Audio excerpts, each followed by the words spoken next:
Nakakalungkot po itong hula ng ating kaibigan. Kasama natin si kaibigan.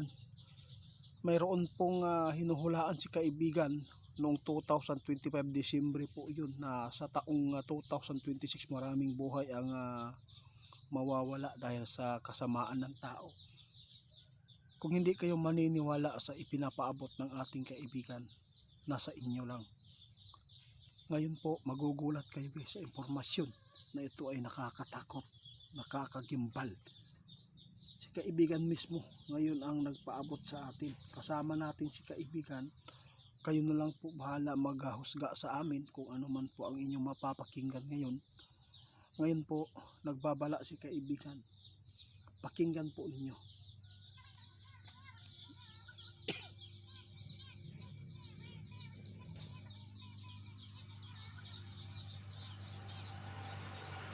Sabi ng ating kaibigan Itiit, yung hinulaan ko na maraming buhay ang mawawala sa taong 2026 dahil sa politiko, dahil sa mga tao sinasaniban po ng espiritu ng Diablo.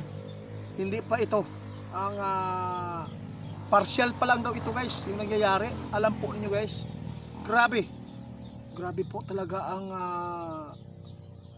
nangyayari ngayon. Kaya sinabi ng ating kaibigan, mayroon po siyang nais iparating sa inyo kung marapatin po ninyong pakinggan. Kaibigan,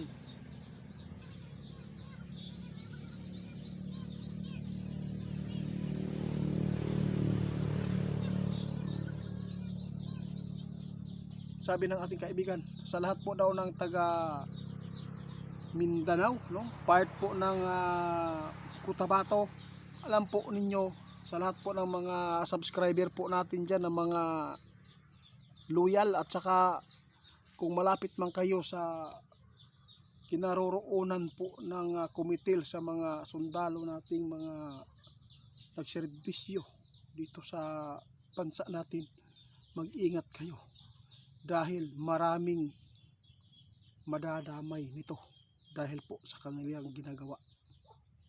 Guys, tandaan po natin, mayroon pong sinabi si kaibigan na maraming terorista ang nakapasok na. Kaya sa lahat ng makapanood, mag-ingat po kayo, lalo na yung makasunduluhan natin. Huwag po kayong magkampanti. No? Huwag kayong magkampanti kahit marami pang tao dyan na kung saan kayo ngayon na destino. Ayaw magkumpiyansa tungod kay ang demonyo karon. Grabe na ang mga plano nila na hindi maganda sa bansang ito. Kaya sa lahat ng makapanood guys, ito po ang hinulaan ni kaibigan noon na nangyayari na ngayon. Hindi pa yan na totally guys. Patikim pa lang yan sa masamang taong ito.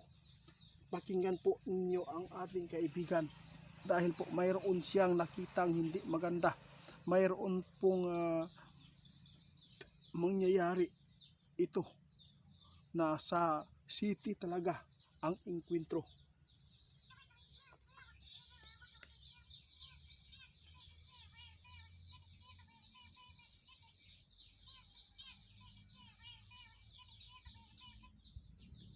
Sabi ng ating kaibigan ito, nakita ko na kailangan talaga na maging mapagmasid ang mga kasundaluhan natin kung saan man papasok ang mga sasakyan, na kung ito ay papunta sa city, kailangan na tingnan lahat ang nasa loob nito, kasi hindi po natin alam guys na itong hula na ito ang nakikita ng ating kaibigan na mangyayari ito talaga. Kaya nakakatakot po itong balita ng ating kaibigan. Sa lahat po ng mga kasundaluhan natin ngayon, na mag-ingat kayo, at mga kapulisan natin, kailangan talaga na maging alerto tayo ngayon dahil po sa dami na ngayon ng mga terorista ang nagplano na hindi maganda po dito sa ating bansa. Kaya sa lahat po ng makapanood sa amin, hindi lang po totally itong nangyayari guys. Mayroon pa, patikim pa lang daw ito. Mayroon pang ikakagulat daw ninyo na pangyayari na yayanigin po ang buong Pilipinas dito. Kaya sobrang nakakatakot dito guys. Dahil sa nangyayari ngayon, kailangan talaga natin maganda. Ang dami po ngayon ng mga demonyo. Hindi lang mga demonyo ang ating kalaban, kundi pati ang sakuna, trahedya. Kaya mag-ingat po tayong lahat. Dahil po itong taong ito, 2026, ito po ang pinaka maalimuot na taon. Ito po yung maraming buhay ang mawawala dahil sa politiko at politika. Kaya sa lahat ng makapanood sa amin, swerte kayo kung mapapakinggan po ninyo ito. Kung sino man po yung mahilig na mag-adventure, huwag kayong magkampante. Dahil ayaw ng ating kaibigan na matulad kayo sa iba na missing.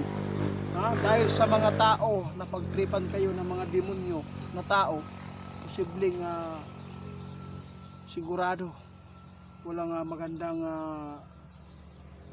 mangyayari sa buhay nyo.